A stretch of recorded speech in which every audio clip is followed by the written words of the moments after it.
دیکھتا ہوں کبھی میں حرم کو، لایا کہاں مجھ کو میرا مقدر، اللہ اکبر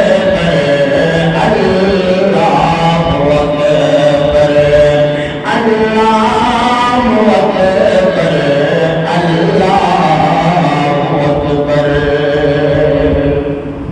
جس سونے نبی کے نعرہ پاک کے تصدق سے یہ کائنات چل بھی رہی ہے، کر بھی رہی ہے، اللہ تعالیٰ اس ماہ مقدس کے اندر ہم سب کی دینی دنیاوی مشکلات کو آسان فرمائے۔ الحمدللہ یہ موسم حج کا موسم چل رہا ہے اور خوش نصیب ہے وہ جن کو اللہ پاک نے سعادت بخشی، ہمت دی، جو اللہ کے گھر کا سفر کر گئے، کر رہے ہیں، کریں گے، یعنی حج کی سعادت سے مالا مال ہوں گے۔ اللہ تعالیٰ کا یہ سفر قبول و منظور فرمائے اور مالک ان کے صدقے سے ہمارے حال میں بھی رحم فرمائے اور ہمیں بھی زندگی کے اندر ایک مرتبہ ضرور حج کی سعادت سے سرفراز فرمائے۔ عزیزان گرامی، برادران اسلام، اسلام کے رکن 5 ہیں، ارکان اسلام 5 ہیں، ان 5 ارکان میں سے ایک رکن ہے جس کو حج کہا جاتا ہے۔ قرآن مجید فرقان حمید میں فرمایا وَلِلَّهِ عَلَى النَّاسِ حِجُّ الْبَيْتِ مَنِ اسْتَطَاعَ إِلَيْهِ سَبِيلًا۔ اللہ کے گھر کا حج اس پر لازم ہے جس کو اللہ نے استطاعت دی ہے، طاقت دی ہے، ہمت دی ہے۔ اب ارکان اسلام 5 ہیں، ان 5 میں سے ایک رکن حج ہے، یعنی شعائر اسلام میں سے حج بھی ایک شعار ہے، اللہ کا حکم ہے، ارکان کا رکن ہے، اسلام کا رکن ہے، تو اس کو بھی ہم نے لازمی یاد رکھنا ہے۔ میرے پیارے آقا علیہ الصلوۃ والسلام کی بارگاہ میں صحیح بخاری کتاب الحج کی حدیث پاک ہے، سرکار علیہ الصلوۃ والسلام کی بارگاہ میں ایک سوال آیا، حضرت ابو ہریرہ رضی اللہ تعالیٰ عنہ کو روایت کرتے ہیں اور حضرت عن ابی ہریرہ رضی اللہ تعالیٰ عنہ قال سئل النبی صلی اللہ علیہ وسلم، سرکار کی بارگاہ میں ایک سوال آیا ہے، سوال کیا ایّ الاعمال افضل، سرکار نے بتایا کہ سب سے اچھا عمل، افضل عمل کون سا ہے؟ کریم آقا علیہ الصلوۃ والسلام نے ارشاد فرمایا ایمان باللہ ورسولہ، فرمایا اللہ رسول پر ایمان لانا سب سے اچھا عمل ہے۔ آپ سارے کہہ دیجیے سبحان اللہ۔ پھر اس نے عرض کی یا رسول اللہ صلی اللہ علیہ وسلم قیل ثم ماذا، سرکار پھر اس کے بعد سرکار علیہ الصلوۃ والسلام نے ارشاد فرمایا قال جہاد فی سبیل اللہ، اللہ کی راہ میں جہاد کرنا، جہاد فی سبیل اللہ کرنا بھی افضل عمل ہے۔ اس نے پھر عرض کی قیل ثم ماذا، آقا پھر اس کے بعد سرکار علیہ الصلوۃ والسلام نے ارشاد فرمایا قال حج مبرور، فرمایا حج مبرور کرنا بھی افضل عمل ہے۔ حج مبرور کرنا، حج مبرور بھی افضل عمل ہے۔ تو پتہ چلا کریم آقا علیہ الصلوۃ والسلام نے ارشاد فرمایا، فرمایا یاد رکھو سب سے بہترین پہلا عمل جو ہے وہ اللہ رسول پر ایمان لانا ہے۔ اگر ایمان ہے تو باقی عمل کام دیں گے، اگر ایمان نہیں ہے تو باقی اعمال بھی کام نہیں دیں گے۔ اللہ رسول پر ایمان لانا، اللہ پر بھی ایمان ہو، رسول کو بھی، اللہ کو وحدہ لا شریک مانو، اس کو کسی کا شریک نہ مانو، رسول اللہ کو اللہ کا اللہ کا رسول مانو۔ فرمایا یہی پیغام ہے، وہ قرآن فرماتا ہے قل اطیعوا اللہ واطیعوا الرسول، فرمایا یاد رکھو اے محبوب آپ فرما دیجیے اللہ کی اطاعت کرو، رسول اللہ کی اطاعت کرو، اللہ کی فرما برداری کرو، رسول اللہ کی فرما برداری کرو۔ اللہ اکبر، خدا کہتے نہیں بنتی، جدا کہتے نہیں بنتی۔ اجازت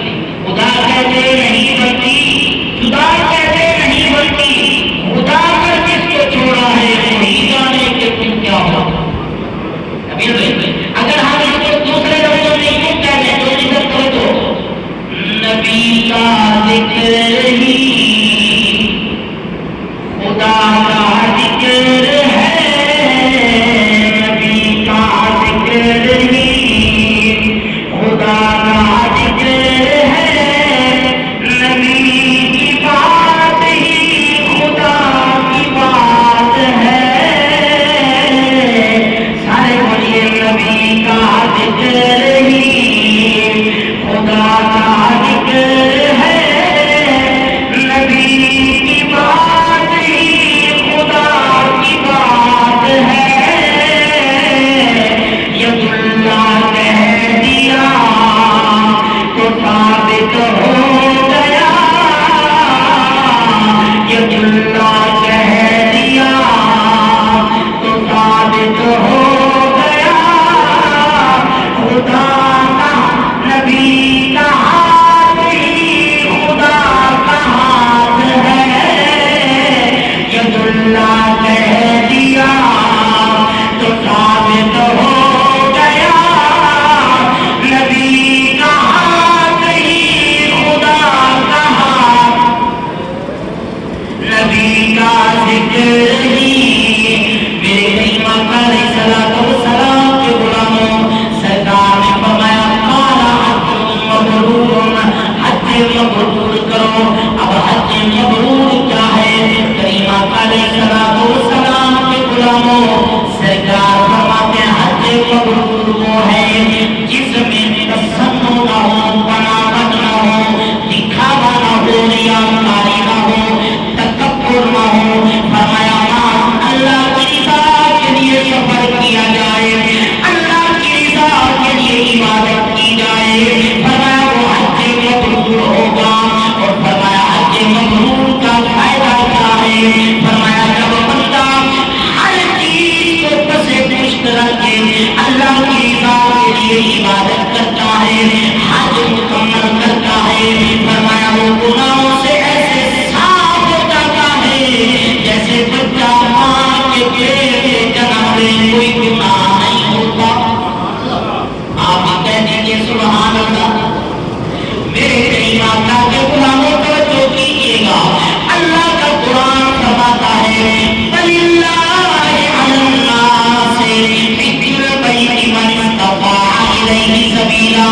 فرمایا ان لوگوں کے لیے الناس سے مراد کون لوگ ہیں؟ فرمایا اس الناس سے مراد وہ لوگ جو اللہ رسول پر ایمان لانے والے ہیں، فرمایا جو اللہ کی رضا کے لیے حج کا سفر کرنے والے ہیں، فرمایا اس میں جن بھی شامل نہیں ہیں، فرشتے بھی شامل نہیں ہیں، وہ لوگ شامل ہیں جو اللہ کی رضا کے لیے سفر کرنے والے ہیں۔ حج کس پر لازم ہے؟ حج فرض ہونے کی شرائط کیا ہے؟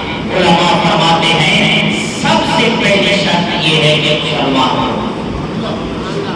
حج فرض ہونے کے لیے جو شرائط ہیں، سب سے پہلی شرط یہ ہے کہ مسلمان ہو، دوسری شرط یہ ہے کہ عاقل ہو، عقل مند ہو، تیسری شرط یہ ہے آزاد ہو۔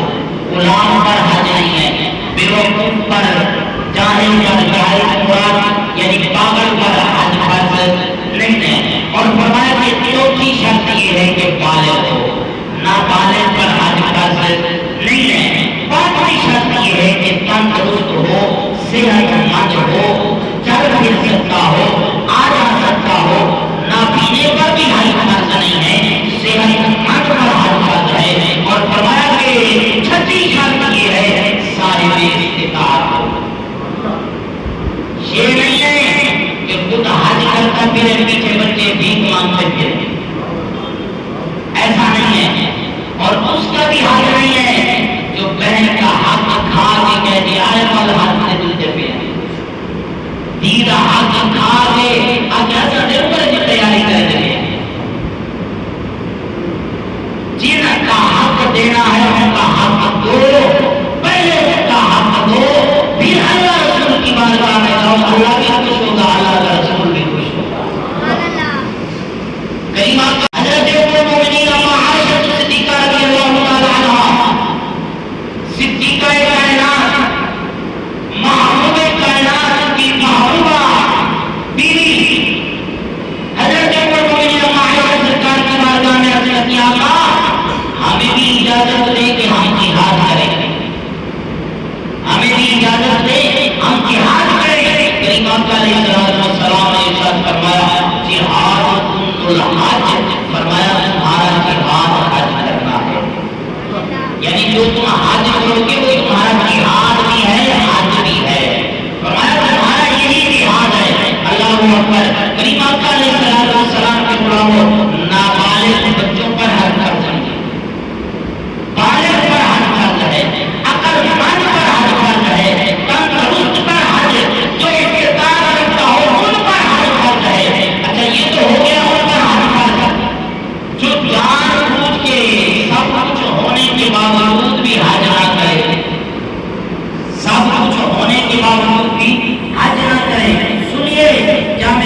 ظالم حکمران نہ روکے اور کوئی حج کی نااہل نہ ہو اور حج کے لیے حج کیے بغیر مر گیا، یعنی وقت کا حکمران بھی نہ روکے، کوئی ظالم بادشاہ بھی نہ روکے، پھر بھی اگر وہ حج کیے بغیر مر گیا، استطاعت اس کے پاس ہے، حج کیے بغیر مر گیا، فرمایا او نصرانیہ او یہودیہ، فرمایا وہ یہودی ہو کے مرے یا نصرانی ہو کے مرے، ہمارا اسے کوئی لینا دینا نہیں۔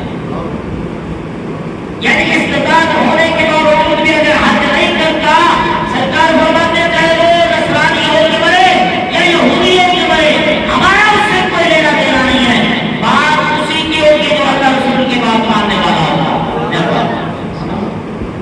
اللہ اکبر، کریمہ کا علیہ السلام کا غلاموں، جب بندہ حج کرتا ہے تو سرکار نے فرمایا، صحیح بخاری و مسلم شریف کی متفق علیہ حدیث ہے، سرکار نے فرمایا کہ جس نے اللہ کے گھر کا حج کیا، اپنی بیوی کے قریب نہ گیا اور نہ کوئی ایسا گناہ کیا ہو، نہ کوئی جھگڑا کیا ہو، فرمایا جب وہ حج کر کے فارغ ہوتا ہے وہ ایسے ہوتا ہے جیسے اس نے آج ماں کے پیٹ سے جنم لیا۔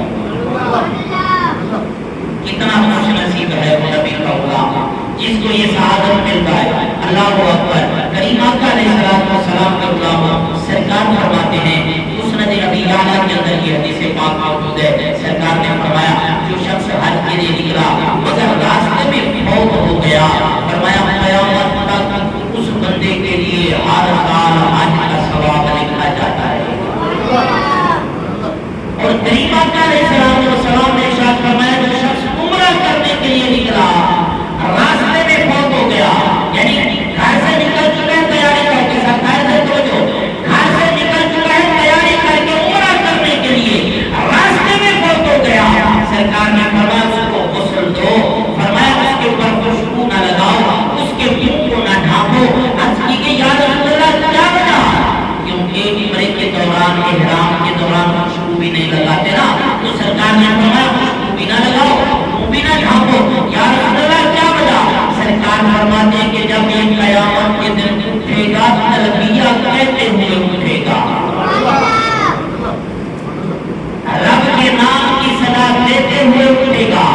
اللہ اکبر، کریم آقا علیہ السلام کے غلاموں، یہ تو ان لوگوں کی بات ہے۔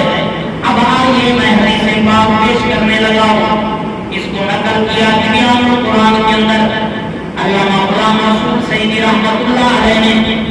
آپ فرماتے ہیں کہ سرکار علیہ السلام حضرت انس بن مالک رضی اللہ تعالیٰ عنہ اس روایت کے مالک، وہ اس کو روایت کرتے ہیں کہ حج کا اجر و ثواب کتنا ملتا ہے۔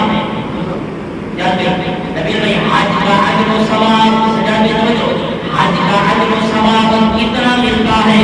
حضرت انس بن مالک فرماتے ہیں کہ میں سرکار کی بارگاہ میں مسجد خیف کے اندر بیٹھا ہوا تھا، سرکار علیہ السلام کی بارگاہ میں دو شخص آئے، ایک انصاری ایک تکفی۔ انصاری اور تکفی نے آ کے سرکار کی بارگاہ میں سلام عرض کیا، عرض کی یا رسول اللہ ہم ایک سوال کرنے کے لیے آئے ہیں۔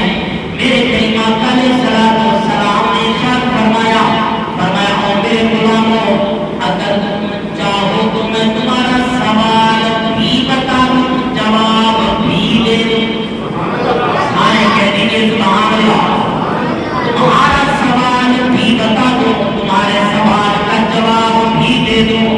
کریم آقا کے غلاموں نے عرض کیا رسول اللہ اگر آپ ایسا فرمائیں گے ہمارا ایمان اور پکا ہو جائے گا، ہمارا ایمان اور پختہ ہو جائے گا۔ اور میرے کریم کے غلاموں، میرے آقا کے غلاموں، میں کہتا ہوں کہ وہ نبی ہی کا جو امت کے بارے میں خبر نہ رکھے، امتی کو پکارے حال زار میں ممکن نہیں خیر و بشر کو خبر نہ ہو، امتی پکارے نبی کو پتہ نہ ہو، وہ نبی کیسا جو اپنے غلاموں کے دلوں کے حال کی نہ جان سکے۔ اللہ اکبر، میرے کریم نے فرمایا تمہارا سوال یہ ہے کہ جب ہم گھر سے نکلتے ہیں اللہ کے گھر کا طواف کرنے کے لیے ہمیں اجر کیا ملتا ہے؟ فرمایا ہم مقام ابراہیم پہ نفل ادا کرتے ہیں، ہمیں ثواب کیا ملتا ہے؟ ہم صفا مروہ کے درمیان سعی کرتے ہیں، ہمیں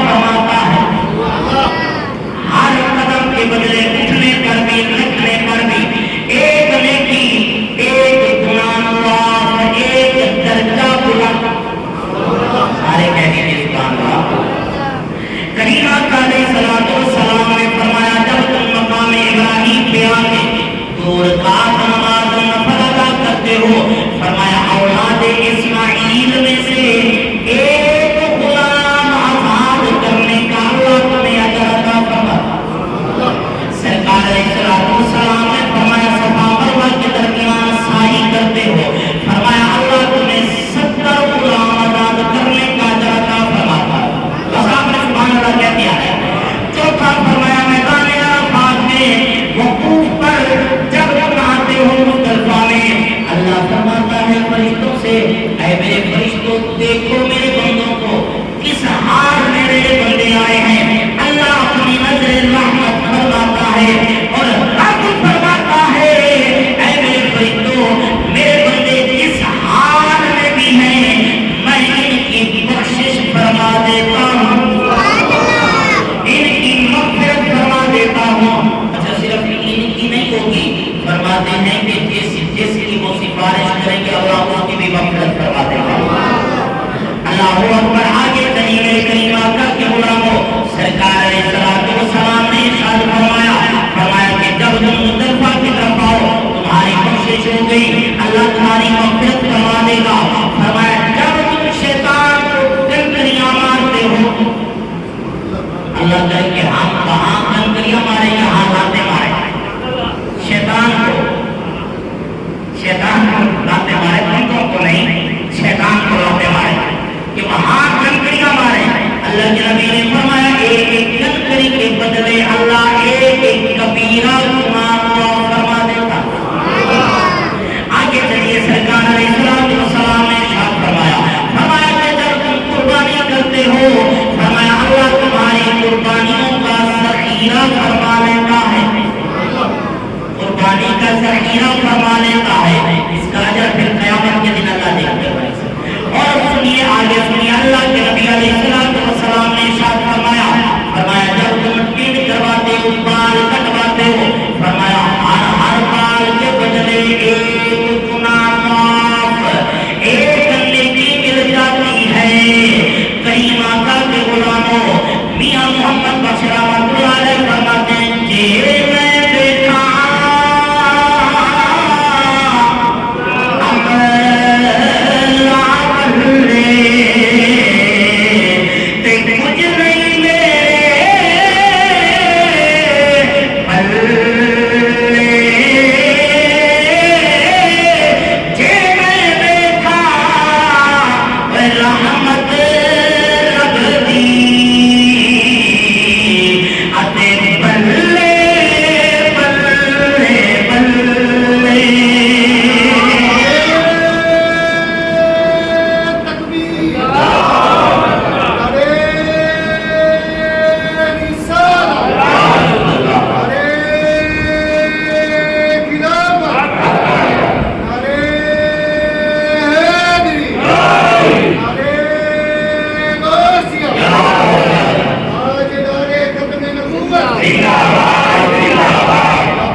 آج ویسے مضبوط ڈے ہے تو آپ سبحان اللہ کیسے؟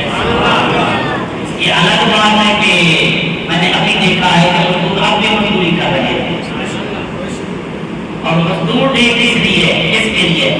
اچھا کمال یہ ہے کہ وہ مزدور ڈے کی تقریر یا کتاب اگر بھائی ایسا توجہ بھاشن کو دے رہے ہوتے ہیں جنہوں نے 2.5 لاکھ کی گلاسز 4 لاکھ کی گھڑیاں پہنی ہوتی ہیں، وہ کہہ رہے ہیں مزدور ڈے مناؤ۔ مزدور آج بھی مزدوری کر رہا ہے، وہ لینڈ روزر اسٹیڈیم میں بیٹھے ہیں، بڑے بڑے بنگلوں میں بیٹھے ہیں، مزدور ڈے منا رہے ہیں۔ مزدور آج بھی مزدوری کر رہا ہے، لیکن یاد رکھو جس مزدور کی شان میرے مصطفیٰ کریم نے بیان کی ہے کائنات میں کوئی نہیں بیان کر سکتا۔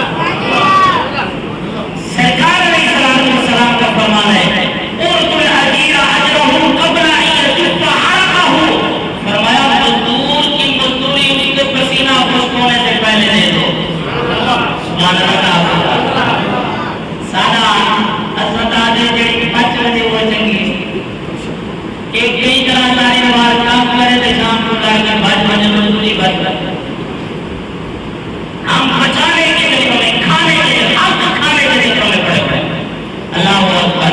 لیکن بات حقیقت ہے وہ کسی نے کہا نا حق کی آواز اٹھاؤ گے تو مر جاؤ گے۔ توجہ حق کی آواز اٹھاؤ گے تو مر جاؤ گے، سچ کی تصویر بناؤ گے تو مر جاؤ گے۔ چور کی یاری محافظ سے بہت گہری ہے، چور کی یاری محافظ سے بڑی گہری ہے۔ چور کو چور بلاؤ گے تو مر جاؤ گے، چور کو چور بلاؤ گے تو مر جاؤ گے۔ توجہ اللہ اکبر۔ پارسائی میں لبادے میں چھپے حاکم کے، پارسائی میں لبادے میں چھپے حاکم کے کالے کرتوت بتاؤ گے تو مر جاؤ گے۔ کون ہے جو پانی سمجھ کے بہاتا ہے لہو، کون ہے جو پانی سمجھ کے بہاتا ہے لہو، لہو